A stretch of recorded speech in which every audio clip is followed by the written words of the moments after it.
we want to give you a few fitness tips, some things that you can take home from this webinar. We're really excited about this. And one of the things we're going to talk to you about, of course, is how to assess your dog. And so we'll talk a little bit about the Canine Fitness Assessment. We're so excited about this. Now, there's a lot more to it. And when you get signed in online, you'll see there is a lot more to it. But I want to give you some things that everyone can take home as a sort of take-home message. We want to assess our dog's muscle size and tone all of the time. Maybe I'm sure you've petted your dog a lot, but have you ever really felt its muscles to see how large they are and how firm they are? We know that strong muscles are a big indicator of health and longevity, which all of us, of course, want. They help our active dogs to perform better, especially if you're in competition. We know that muscle strength is directly related to speed. So all of you guys that are involved in speed sports, go for it. But also for those of you that are dog breeders, we also know that fitness is important to improve whelping and to raise healthy and stable puppies. And don't all of you want that? Of course you do. So going on and looking at that, one thing that we want to do is we want to make sure that our dogs are always stacked the same way. This is how you would stack a dog for conformation. And you can see here that the radius and ulna of the front legs are perpendicular to the ground. The metatarsals or the rear pasterns are perpendicular to the ground. And the head is held up and the muzzle pointing straight ahead. All of these features need to be in play for you to be able to do that muscle assessment.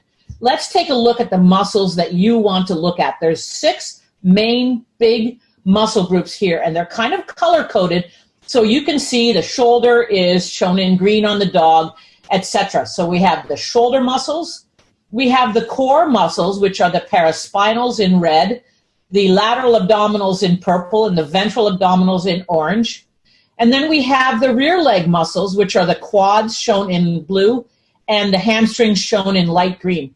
And what you want to do is just put your hands on these dogs' muscles, and you want to see how big they are, but mostly how firm they are. And you want to make sure there's a balance between that.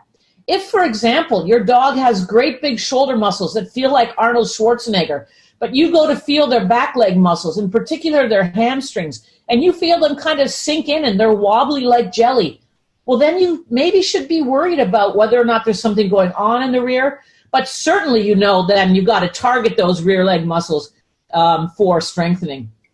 And so we see all kinds of imbalances, things like dogs that have a really strong paraspinal but not very strong lateral and ventral abdominals. Actually, overall, we see dogs that have weak cores very, very commonly, just like we do in humans, actually.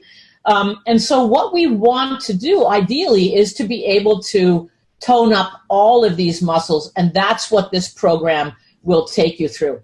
Here's a great picture of a dog with really, really big muscles. Here you can see these bulges above the tail and to the right and left. Those are the glutes. Look at the size of that dog's gluteal muscles. Amazing. And then here you can see the big bulge of the biceps femoris muscles, which is part of the thigh muscles.